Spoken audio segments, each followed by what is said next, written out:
Caríssimos amigos e irmãos, que a paz do Senhor esteja com todos vocês. Estamos na Quaresma, na última quarta-feira, iniciamos esse tempo privilegiado que é o tempo da Quaresma. São 40 dias de oração, jejum, esmola, penitência, vida de conversão, que é um tempo que a Igreja nos concede para que nós possamos olhar a nossa vida e, ao revisar a nossa vida, também nos colocarmos abertos para renovar a nossa vida batismal. O número 40 faz parte da história, da nossa história da salvação.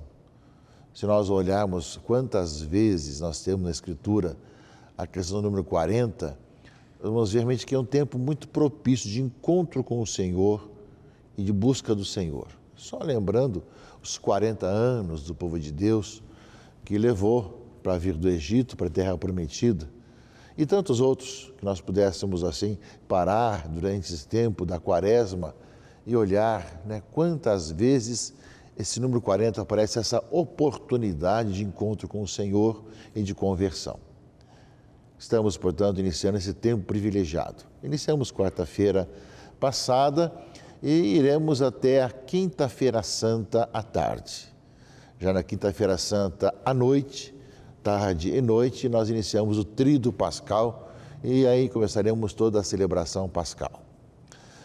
Nós, durante esse tempo da Quaresma, junto com todo aquele clima que a Igreja nos coloca, não cantamos o Glória, a não ser numa festa especial, não cantamos mais o Aleluia somente na Páscoa, iremos voltar a cantar, o Te Deum, que é o hino de louvor, especialmente no ofício das leituras, só numa festa especial, mas não se canta mais também. Enfim, uma liturgia sóbria.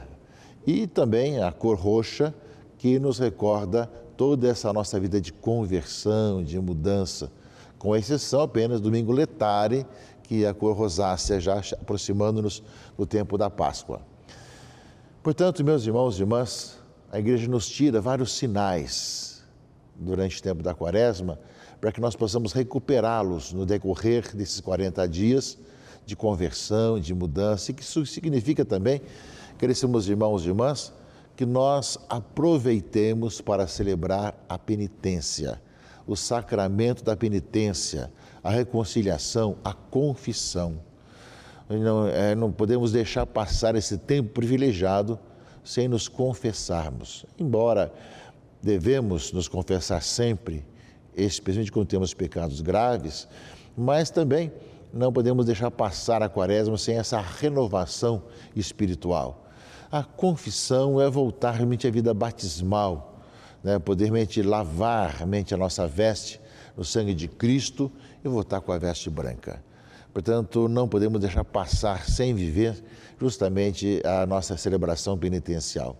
Além disso, durante a Quaresma, além do que é um costume geral, que não é só para a Quaresma, mas se intensifica também a Via Sacra. Acompanhamos Jesus nos seus passos para o Calvário, para a sua morte, sepultamento e ressurreição. A Via Sacra, especialmente às sextas-feiras, somos chamados justamente a celebrar esse piedoso exercício, tanto nas igrejas como também pelas ruas de nossos bairros, de nossas cidades. Também, durante o tempo da Quaresma, aquilo que já é tradicional também de termos assim penitência, oração, jejum, abstinência, se intensificam durante o tempo da Quaresma. Quarta-feira passada e Sexta-feira Santa são os dias de jejum e abstinência. Jejum que é dos 18 aos 60 anos e abstinência dos 14 anos em diante, que nos ajudam justamente a entrarmos um pouco mais naquilo que é essencial na vida de conversão. Mas que todos esses gestos podem ser substituídos por outras práticas também, conforme nos diz as diretrizes aqui do Brasil, práticas penitenciais de acordo também com a realidade de cada pessoa e de cada região também. Portanto, tempo de penitência, de oração, de jejum, de oportunidade. E, ao mesmo tempo, sabemos que a nossa conversão são tantos aspectos, e um dos quais a Igreja do Brasil nos sugere, uma vez por ano, entre tantos aspectos de conversão que eu sou chamado a viver, perdoar os nossos inimigos, fazer as pazes com quem nos ofendeu, né? De fazer com que nós possamos viver ainda mais melhor a nossa vida cristã. Enfim, que nós possamos sempre mais, caríssimos irmãos e irmãs, ver quais são os pecados, os nossos erros que nós precisamos nos corrigir e queremos aproveitar o tempo da Quaresma para isso. A Igreja também nos ajuda com a campanha da fraternidade. Viver como irmãos, num mundo tão polarizado, tão dividido, supõe também uma conversão para vivermos como irmãos e irmãs, tanto na sociedade como na Igreja. Sentimos que somos irmãos uns dos outros. E a campanha da fraternidade, que no domingo de Ramos vai arrecadar realmente fundos para os trabalhos sociais da Igreja, sempre tem um tema e um lema. Neste ano, o tema da campanha da fraternidade é Fraternidade e Vida, Dom e Compromisso. Fala da vida como um dom que nós recebemos, mas um compromisso de lutar para que a vida aconteça. E tem um lema que é ligado justamente ao Evangelho do Bom Samaritano. Viu, sentiu compaixão e cuidou dele. Ver, sentir com o outro e cuidar, ter atitudes. São palavras, meus irmãos e irmãs, que vão nos conduzir, nos ajudar também a verificar se nós vivemos isso. Ao ver tantas situações de injustiça, de pobreza, de necessidade, de problema ao nosso redor, se nós sentimos com o outro e se nós também colocamos a mão na massa para cuidar da pessoa. Isso também supõe conversão.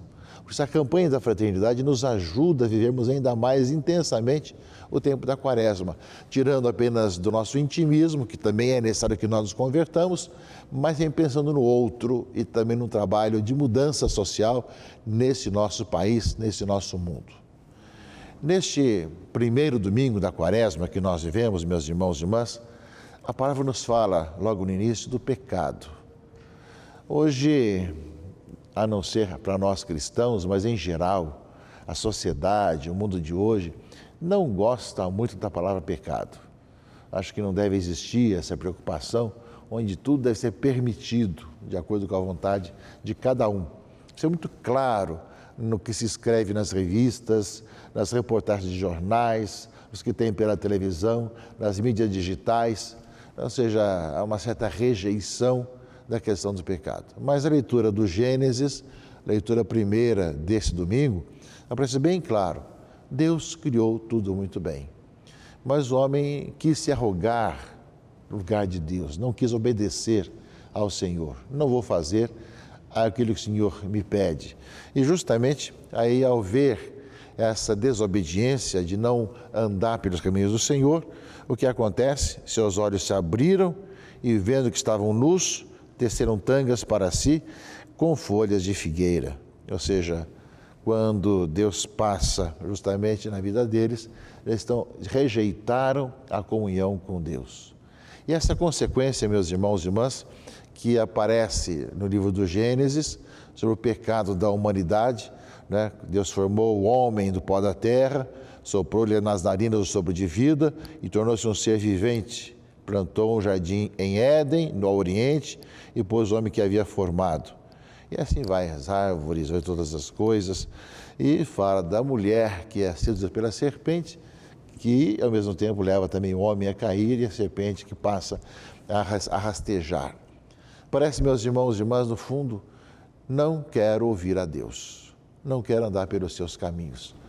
Aliás, essa questão de não querer ouvir a voz de Deus, de não andar pelos seus caminhos, embora seja contada no livro do Gênesis, nós vemos espalhado pelo mundo de hoje também.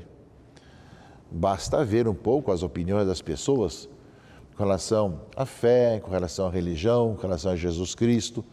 Eu não quero ouvir, eu sou contra, e não só sou contra, mas quero também tirar do coração das pessoas qualquer situação de querer ouvir o Senhor. E, devido a uma má compreensão, se confunde um país laico como o nosso, onde todas as religiões têm seu espaço e seu lugar, até quem não a tem, para um país laicista, onde passa a ser um país confessional que professa o ateísmo, onde nada se pode ter que não seja questões ateias e qualquer manifestação religiosa logo passa a ser proibida. Então nós vemos, meus irmãos, de não querer ouvir o Senhor, aparece com muita clareza também nesse nosso tempo, né, como o livro do Gênesis coloca, não é? Além disso, caríssimos irmãos e irmãs, a carta de São Paulo aos Romanos vai lembrar que dessa forma entra no mundo a desobediência, entra o pecado. O pecado entrou no mundo por um só homem e através desse pecado entrou a morte. E a morte passou para todos os homens porque todos pecaram. Mas ao mesmo tempo, né, fala aqui a carta de São Paulo aos Coríntios, né, fala que por um só homem, pela falta de um só homem, a morte começou a reinar. Muito mais reinarão na vida pela mediação de um só, Jesus Cristo, os que recebem o dom gratuito e superabundante da justiça. Como a falta de um só acarretou condenação, assim o ato de justiça de um só trouxe para todos os homens a justificação que dá a vida. Com efeito, pela desobediência de um só homem, a humanidade toda foi estabelecida numa situação de pecado. Sim, pela obediência de um só, toda a humanidade passará por uma situação de justiça. Portanto, meus irmãos e irmãs, ele fala bem claro esse aspecto, né? Ou seja, o dom, né, da salvação em Jesus Cristo, nosso Senhor. Se a desobediência levou a essa situação de homem desobedecer ao Senhor, pela obediência de Cristo, próprio Filho de Deus, o Deus conosco, leva justamente com que o homem possa viver uma nova vida. E nós somos chamados a sermos filhos no Filho. Aí está o nosso batismo.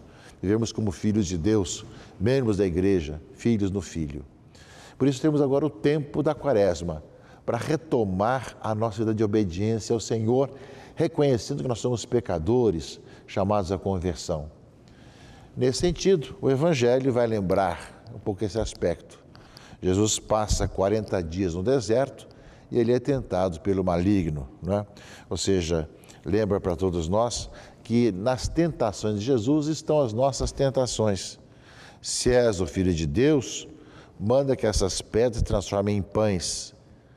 Mas Jesus responde, não só de pão vive o homem, mas de toda a palavra que sai da boca de Deus. Também disse, se és o Filho de Deus, lança-te daqui para baixo, na parte mais alta do templo, porque está escrito, Deus dará ordens aos seus anjos a teu respeito e te levarão pelas mãos para que não tropeces em alguma pedra. Também Jesus responde, não tentarás ao Senhor teu Deus. Depois ele levou para um monte muito alto e disse, aqui estão todos os reinos do mundo. Eu te darei tudo isso se te ajoelhares diante de mim para me adorar. E Cristo respondeu, vai-te embora, Satanás, porque está escrito, adorarás o Senhor teu Deus e somente a Ele prestarás culto. Nós vemos que os 40 dias de Jesus no deserto quer recordar para nós os 40 anos do povo de Israel que saiu do Egito para a Terra Prometida, mas tem esses 40 dias de Quaresma, onde nós somos chamados a ver as tentações que nós passamos para buscar com Cristo vencer o maligno, vencer realmente as tentações para andarmos no caminho do Senhor. Nós vemos que passamos por muitas tentações e muitas vezes nós caímos, como aconteceu, né, com Adão e Eva, de não ouvir a voz de Deus. Eis o tempo favorável, eis o tempo de conversão. O Senhor nos dê coragem e iluminação, caríssimos irmãos e irmãs, para compreendermos e tomarmos consciência que nós somos pecadores, necessitados, chamados à conversão. Nos dê um coração contrito, um coração arrependido, um coração que busca cada vez mais viver uma vida nova e aproveitemos esse tempo de conversão, de oração, jejum, abstinência, penitência, para através de uma bela celebração penitencial, renovarmos a nossa vida batismal e lavarmos as nossas vidas no sangue de Jesus Cristo, para vivermos cada vez melhor também com a veste branca do nosso batismo. Meus irmãos e irmãs, é tempo da Quaresma, tempo da campanha da fraternidade. Sabemos aproveitar desse tempo de coração aberto, na oração, no silêncio, no jejum. O mundo continua com as suas questões por aí, como se nada acontecesse. Mas para nós é tempo de Quaresma, tempo de caminhada para a Páscoa do Senhor, que é o centro da nossa vida e a festa mais importante. Vivamos intensamente esse belo momento. Que Deus abençoe, proteja e guarde a todos, em nome do Pai, e do Filho e do Espírito Santo. Amém.